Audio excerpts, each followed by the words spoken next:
ये एमसीक्यूज मुख्य रूप से बुंदेलखंड यूनिवर्सिटी झांसी के स्टूडेंट के लिए है, जिनका पेपर 12 मई को है। लेकिन यदि आप किसी और यूनिवर्सिटी से हैं तो भी ये आपके लिए बहुत इंपॉर्टेंट साबित होने वाले हैं। आज हम बीए सेकंड सेमेस्टर फिलॉसफी के पेपर वेस्टर्न फिलॉसफी के 100 ऐसे इंपॉर्टेंट एमसीक्यूज कराने वाले हैं, जो कि 12 मई को पेपर में आपको सीधे देखने को मिलने वाले हैं। इसलिए एक भी एमसीक्यूज मिस मत करना, वीडियो का एंड तक जरूर देखना। चैनल पर नया है तो चैनल को सब्सक्राइब कर लीजिए। मैं आपको एमसीक्यूज को एक्सप्लेनेशन के साथ समझाऊंगा। एक्सप्लेनेशन से भी आपके लिए एमसीक्यूज फंसेंगे, इसलिए वीडियो का एंड तक जरूर देखना। चलिए देखते हैं एमसीक्यूज आज के। प्रत्यय सिद्धांत किस दार्शनिक से संबंधित है? बहुत बार ये पूछा गया है प्रत्यय सिद्धांत किसका है, तो यह है प्लेटो का सिद्धांत है, याद रखना। अगला प्रश्न हमारा देखिए दिया हुआ है, प्लेटो की पुस्तक का नाम क्या है? तो इसका हमारा सही आंसर हो जाएगा, प्लेटो की पुस्तक का नाम द रिपब्लिक है। प्लेटो ने द रिपब्लिक पर न्याय, आदर्श राज, शिक्षा और दार्शनिक राजा की अवधारणा दी थी, ये भी याद रखना। अगला प्रश्न है हमारा, प्लेटो के शिष्य कौन थे? तो इसका हमारा सही आंसर हो जाएगा, प्लेटो के शिष्य अरस्तु थे। तो प्लेटो के शिष्य कौन थे, याद रखना, अरस्तु थे। और प्लेटो किसके शिष्य थे? तो प्लेटो सुकरात के शिष्य थे। पूछा जाता है प्लेटो किसके शिष्य थे, तो सुकरात के शिष्य प्लेटो थे, प्लेटो के शिष्य अरस्तु थे, ये याद रखना। बार बार ये पेपर में पूछा गया है। अगला प्रश्न है, प्लेटो की त्वमीमांसा के केंद्र में क्या है? तो इसका हमारा सही आंसर हो जाएगा, प्रत्यय है। प्लेटो की त्वमीमांसा पूरी तरह से प्रत्यय अर्थात आइडियाज पर आधारित है। ये मानते हैं कि प्रत्यय ही एकमात्र अंतिम सत्ता और वास्तविकता है, याद रखना। अगला प्रश्न हमारा, किसके अनुसार सम्यक ज्ञान प्रत्ययों का ज्ञान है? तो इसका सही आंसर हो जाएगा, ये किसके अनुसार है? तो प्लेटो के अनुसार है। प्लेटो का मानना था कि इंद्रियों से प्राप्त ज्ञान भ्रमक होता है, सच्चा और सम्यक ज्ञान केवल बुद्धि द्वारा प्रत्यय को जानने से ही प्राप्त होता है, ये प्लेटो का कथन था, ये भी याद रखना। प्लेटो किसको दिव्य जगत मानते हैं? तो इसका सही आंसर हो जाएगा, पदार्थों को, प्रत्ययों को और आत्माओं को या अनुभवों को। तो इसका हमारा सही आंसर हो जाएगा, प्रत्ययों को। प्लेटो प्रत्ययों को दिव्य जगत मानते हैं। अगला प्रश्न दिया हुआ है, प्लेटो के अनुसार प्रत्यय क्या है? तो इसका सही आंसर हो जाएगा, समान, स्वतंत्र और देश काल से परे। ये तीनों ही प्रत्यय हैं। क्या कहते हैं? प्रत्यय सामान्य होते हैं, भौतिक वस्तुओं से स्वतंत्र होते हैं और देश काल की सीमाओं से परे होते हैं, ये प्लेटो का मानना था। अगला प्रश्न हमारा देखिए दिया हुआ है, प्लेटो के प्रत्यय कहाँ स्थित होते हैं? तो प्लेटो के प्रत्यय कहाँ स्थित होते हैं? तो अनुभवातीत जगत में स्थित होते हैं। अगला प्रश्न देखिए दिया हुआ है, गुफा और मिथक का सिद्धांत किसने दिया? तो गुफा और मिथक का सिद्धांत प्लेटो ने दिया था। ये पेपर में बार बार पूछा गया है, वेरी वेरी इंपॉर्टेंट एमसीक्यू है, याद करके जरूर जाना। गुफा और मिथक का सिद्धांत प्लेटो ने दिया था। और किस में दिया था? तो अपनी द रिपब्लिक पुस्तक में इन्होंने ये ज्ञान दिया था। अगला प्रश्न हमारा देखिए दिया हुआ है, अरस्तु की प्रमुख पुस्तक कौन सी है? तो मेटाफिजिक्स अरस्तु की प्रमुख पुस्तक है, रिपब्लिक प्लेटो की प्रमुख पुस्तक है। तो मेटाफिजिक्स अरस्तु की एक अत्यंत महत्वपूर्ण पुस्तक है, जिसमें उन्होंने सत्ता, कारणता और ईश्वर का अध्ययन किया है। तो अरस्तु ने मेटाफिजिक्स पर किसका अध्ययन किया? तो याद रखना, सत्ता, कारणता और ईश्वर का। अगला प्रश्न है हमारा, द्रव्य एवं आकार की अवधारणा किस दार्शनिक से संबंधित है? तो यह अरस्तु से संबंधित है, याद रखना, बहुत इंपॉर्टेंट है। अगला प्रश्न हमारा दिया हुआ है, अरस्तु निम्नलिखित में से कौन सा कारण स्वीकार करते हैं? तो इसका हमारा सही आंसर हो जाए, उपादान कारण, निमित्त कारण और लक्ष्य कारण। ये तीनों कारण ही अरस्तु स्वीकार करते हैं। क्वेश्चन नंबर 14 है हमारा, अरस्तु के कारणता सिद्धांत के अंतर्गत कौन सा कारण नहीं आता है? तो अरस्तु के कारणता सिद्धांत के अंतर्गत वर्तमान कारण नहीं आता है। उपादान कारण, निमित्त कारण और लक्ष्य कारण, ये तीनों कारण ही अरस्तु के कारणता सिद्धांत के अंतर्गत आते हैं। अगला प्रश्न देखिए, किसने ईश्वर को विशुद्ध आकार कहा है? तो अरस्तु ने ईश्वर को विशुद्ध आकार कहा है, ये बहुत इंपॉर्टेंट है, पेपर में हर साल रिपीट होता है, इसलिए याद करके जरूर जाएं। एक भी एमसीक्यू मिस मत करना, वीडियो के एंड तक जरूर देखना, यहाँ से पढ़ने के बाद आपके सारे एमसीक्यू कवर हो जाएंगे। क्वेश्चन नंबर 16 है, आधुनिक पाश्चात्य दर्शन का जनक किसे कहा जाता है? अर्थात वेस्टर्न फिलॉसफी का दर्शन का जनक किसे कहा जाता है? तो इसका हमारा सही आंसर हो जाएगा, दरकात को कहा जाता है। इनका पूरा नाम रेने दरकात था, इन्हें ही आधुनिक वेस्टर्न फिलॉसफी का जनक कहा जाता है। अगला प्रश्न हमारा दिया हुआ है, संदेह पद्धति किस दार्शनिक से संबंधित है? तो इसका सही आंसर हो जाएगा दरकात से संबंधित है। याद रखना, बहुत इंपॉर्टेंट है। अगला प्रश्न है वेरी वेरी वेरी इंपॉर्टेंट, ये थोड़ा सा याद रखना। कॉग्निटिव ईर्गो सम का अर्थ क्या है? तो इसका सही अर्थ है मैं सोचता हूँ अतः मैं हूँ। यह दरकात का प्रसिद्ध कथन था।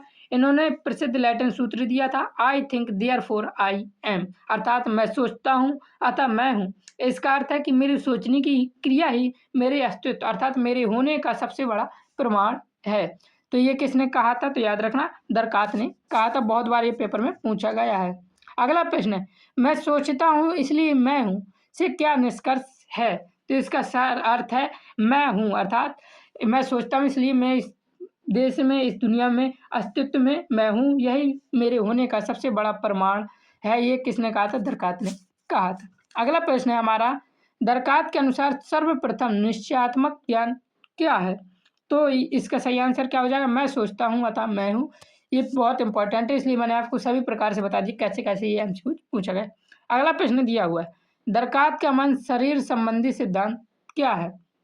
तो दरकात का मन शरीर संबंधी सिद्धांत क्रिया प्रतिक्रियावाद है। दरकात के अनुसार मन, चेतना और शरीर विस्तार दो अलग अलग द्रव्य है, लेकिन वे पीनियल ग्रंथि के माध्यम से एक दूसरे के साथ अंतःक्रिया या कृत्य प्रक्रिया करते हैं, ये याद रखना।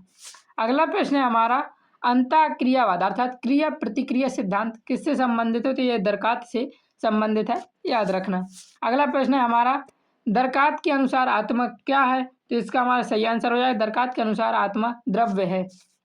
अगला प्रश्न दिया हुआ है दरकार के अनुसार चित्त और अचित्त क्या है? तो दरकात के अनुसार चित्त और अचित्त क्या है? परस्पर स्वतंत्र हैं, याद रखना। एक भी एमसीक्यू मिस मत करना, वीडियो का एंड तक जरूर देखना। दरकात के अनुसार निरपेक्ष द्रव्य क्या है? तो दरकात के अनुसार निरपेक्ष द्रव्य ईश्वर है। वेरी वेरी इंपॉर्टेंट क्वेश्चन है और पेपर में ये हर साल पूछा गया है। अगला प्रश्न दिया हुआ है दरकात के अनुसार जड़ का गुण क्या है? तो दरकात के अनुसार जड़ का गुण विस्तृत है। अगला वेरी इंपॉर्टेंट क्वेश्चन है ईश्वर के अस्तित्व के लिए सत्ता मूलक तर्क किसने दिया? तो ईश्वर के अस्तित्व के लिए सत्ता मूलक तर्क दरकात ने दिया था। मैं एक एक फिलोसफर को लेकर चल रहा हूँ और आपको उसी के से रिलेटेड सारे एमसीक्यू करवा रहा हूँ। दरकात ईश्वर के अस्तित्व के पक्ष में कौन से तर्क देते हैं? तो इसका हमारा सही आंसर हो जाएगा सत्ता मूलक तर्क, कारण मूलक तर्क और प्रयोजन मूलक तर्क। ये तीनों ही तर्क दरकात ईश्वर के अस्तित्व के पक्ष में देते थे, याद रखना। अगला प्रश्न दिया हुआ दरकात के अनुसार प्रत्यय कितने प्रकार के हैं? तो इसका हमारा सही आंसर हो जाए जन्मजात प्रत्यय, अर्जित प्रत्यय और काल्पनिक प्रत्यय। ये तीनों ही दरकात के अनुसार प्रत्यय के प्रकार हैं। अगला प्रश्न क्वेश्चन नंबर 30 निम्नलिखित में से कौन सी पुस्तक दरकात द्वारा लिखी गई है? तो इसका हमारा सही आंसर हो जाएगा discourse on method. Discourse on method ये कब प्रकाशित हुई थी? तो याद रखना 1637 में प्रकाशित हुई थी। कई बार पेपर में पूछा गया है। यह दरकात की कालजयी रचना थी जिसमें उन्होंने अपनी दार्शनिक संदेह पद्धति कॉग्निटिव एर्गो सम का वर्णन किया है। अगला प्रश्न है सब कुछ ईश्वर है और ईश्वर सब कुछ है, यह किसने कहा? तो इसका सही आंसर हो जाएगा ये दरकात ने नहीं स्पिनोजा ने कहा था। याद रखना अभी स्पिनोजा के एमसीक्यू शुरू हो गए। अगला प्रश्न हमारा सर्वेश्वरवाद सिद्धांत किसका है? तो सर्वेश्वरवाद सिद्धांत स्पिनोजा का है। वेरी इंपॉर्टेंट है, ये भी पेपर में कई बार रिपीट हुआ है। अगला प्रश्न दिया हुआ है स्पिनोजा के द्रव्य का नाम क्या है? तो इसका सही आंसर हो जाए स्पिनोजा के द्रव्य का नाम ईश्वर है।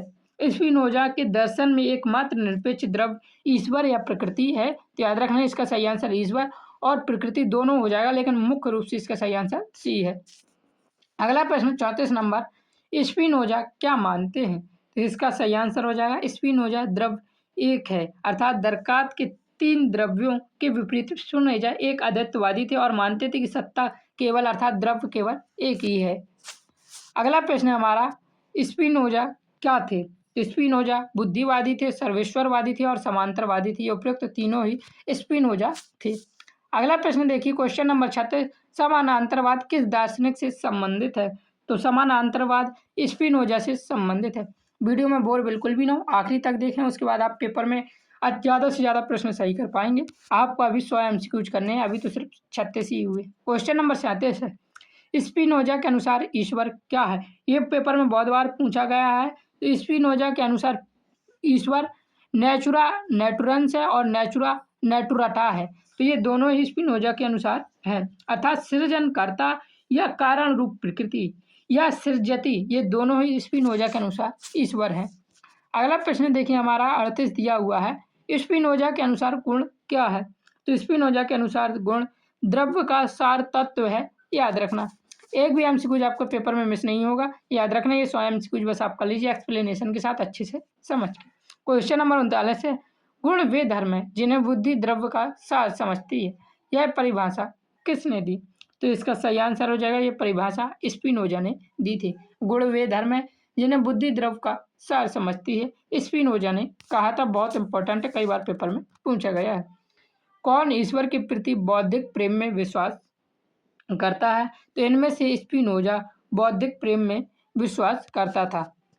अगला प्रश्न हमारा दिया हुआ है क्वेश्चन नंबर 41, स्पिनोजा के अनुसार परम रूप ईश्वर को कैसे जाना जा सकता है? तो इसका सही आंसर है बुद्धि द्वारा जाना सकता है। स्पिनोजा एक कट्टर बुद्धिवादी थे, जिसके अनुसार ईश्वर या परम सत्य कोई इंद्रियां या कल्पना से नहीं बल्कि केवल बुद्धि द्वारा जाना जा सकता है। और बुद्धि में कौन सी बुद्धि? तो विशुद्ध बुद्धि ये कहते थे।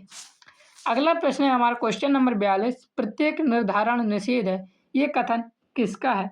तो ये भी स्पिनोजा का कथन है। स्पिनोजा का प्रसिद्ध लैटिन सूत्र है ओमनीज डिटरमिनेटो ईस्ट नेगेटो, अर्थात प्रत्येक निर्धारण निषेध है। इसका अर्थ है कि ईश्वर को किसी भी रूप या गुण में बांधना उनकी अनंतता को सीमित करना है, अर्थात उनकी अनंतता को निषेध करना है। ये किसने कहा था? तो ये स्पिनोजा ने कहा था, याद रखना, बहुत इंपॉर्टेंट है, कई बार रिपीट हुए। अगला प्रश्न है, कौन मानता है कि विचार एवं विस्तार वस्तुतः द्रव्य नहीं बल्कि ईश्वर के गुण हैं? तो ये इसका भी सही आंसर क्या हो जाएगा? स्पिनोजा हो जाएगा।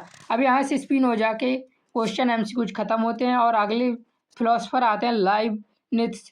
इनके द्वारा किया गया सिद्धांत क्या है? लाइबनिट्ज के द्वारा, तो इनके द्वारा किया गया सिद्धांत है पूर्व स्थापित सामंजस्य। लाइबनिट्ज ने मन और शरीर के बीच संबंध को स्पष्ट करने के लिए पूर्व स्थापित सामंजस्य का सिद्धांत दिया था, याद रखना। अगला क्वेश्चन हमारा क्वेश्चन नंबर 45 से, पूर्व स्थापित सामंजस्य का सिद्धांत किसने दिया? तो अभी मैंने आपको बताया लाइबनिट्ज ने यह सिद्धांत दिया था, पूर्व स्थापित सामंजस्य का सिद्धांत। अगला प्रश्न देखिए क्वेश्चन नंबर 46, लाइबनिट्ज के अनुसार द्रव्य क्या है? तो लाइबनिट्ज के अनुसार द्रव्य एक अखंड वो असंख्य मोनाड है, याद रखना।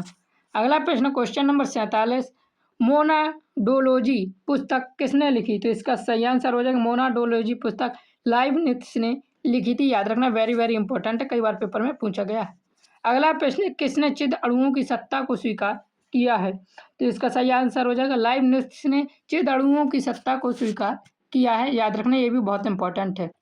क्वेश्चन नंबर 49 है हमारा, लाइबनिट्ज क्या थे? तो इसका सही आंसर हो जाएगा यह बहुत्ववादी थे लाइबनिट्ज, याद रखना। क्वेश्चन नंबर 50 है, लाइबनिट्ज के अनुसार चिद अणु कैसे हैं? तो लाइबनिट्ज के अनुसार चिद अणु सरल होते हैं, याद रखना। तो इस प्रकार मैंने आपको 50 मोस्ट रिपीटेड एमसीक्यूज करवा दिए हैं।